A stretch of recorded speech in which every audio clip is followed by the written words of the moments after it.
"I will question Baxter closely," answered Captain Putnam, "but I do not wish to hold him guilty of something of which most likely he knows nothing." George Strong had by this time come in, and he was sent to bring Baxter. He was gone but a few minutes when he came back in high excitement. "Baxter has broken out of the guard room!" he exclaimed. "I cannot find him anywhere." "Did you look in the dormitory?" "Yes, sir, and his valise is gone, and his trunk is empty of all value." "Humph!" Captain Putnam's brow contracted. "This looks very suspicious." At that moment one of the smaller cadets came in with a note in his hand. "I just met Baxter running down the road," exclaimed the little fellow. "He gave this to me for you, Captain Putnam." At once the proprietor of the hall tore open the communication and read it half aloud. "Goodbye to Putnam Hall forever. It is full of fellows who are no good and run by a man I never liked. No use of following me, for I am going to join my father, and I don't mean to come back. Dan Baxter. P.S. Tell the Rover boys I shan't forget them, and some day I shall take pains to square accounts. D.B."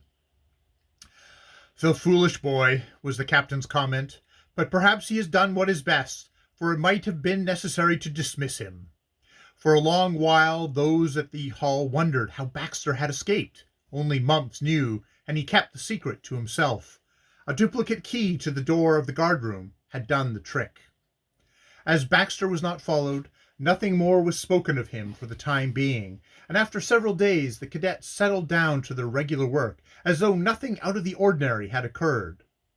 A hunt was instituted by Dick for Arnold Baxter and Buddy the thief, but no trace of the pair came to light. The Christmas holidays were now at hand, and the closing days at Putnam Hall were given over to several entertainments. One of these consisted of a stage performance of a play called A Christmas in a Tenement, given by 12 of the boys.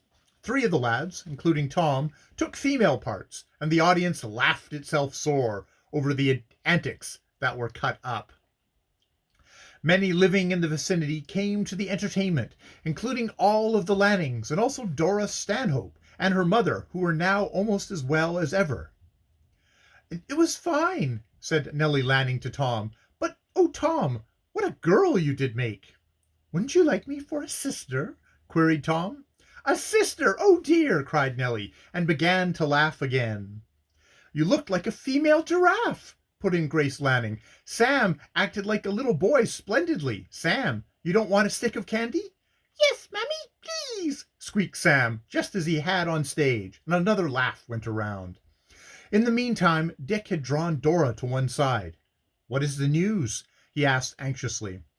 "Nothing new," sighed Dora. "Josiah Crabtree has gone to Boston on business. I am afraid I cannot keep that marriage off much longer. He seems bound to marry Mother, and even if she feels like drawing back, she hasn't the courage to tell him so."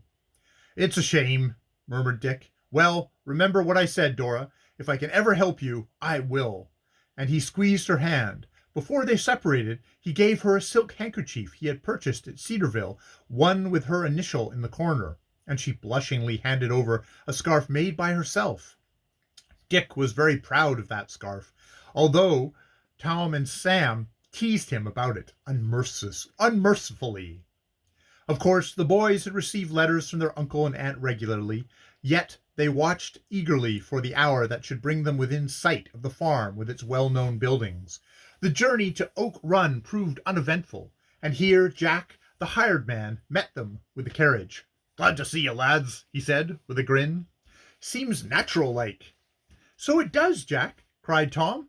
"Let 'em out, for we want to get home." The snow was falling, and by the time the farmhouse was reached, it was several inches deep. "We're in for a sleigh ride before we go back," said Sam. Their uncle and aunt stood at the door to receive them. "Welcome home! Merry Christmas!" came from both, and each of the boys gave a warm handshake to Randolph Rover and a hearty kiss to their Aunt Martha. Past troubles were all forgotten. This was Christmas Eve, and the boys stayed up late, cracking nuts by the blazing log fire, and having a good time generally. In the morning, Dick was the first one awake. "For gracious sake!" he ejaculated, staring at the chimney-piece. There hung his own stocking, and also one each belonging to Tom and Sam. Each was filled with goodies, such as he knew only his Aunt Martha could make. "Sam and Dick, wake up! We've struck a bonanza!" he cried, and hauled both from under the covers.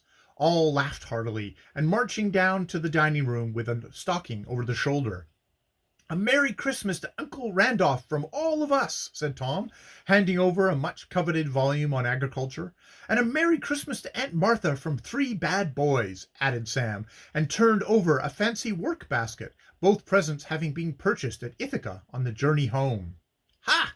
Just what I desired," said Randolph Rover, adjusting his spectacles. "I am very much obliged, boys. I am, indeed."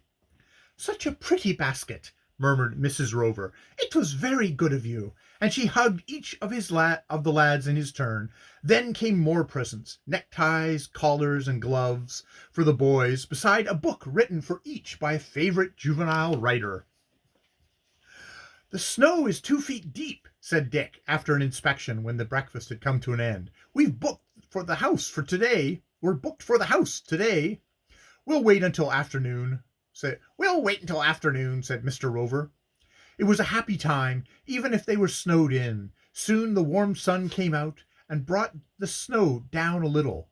"Best kind of sleighing now," said the hired man, and drove around the biggest sleigh on the place. All tumbled in, and the party did not return until after midnight.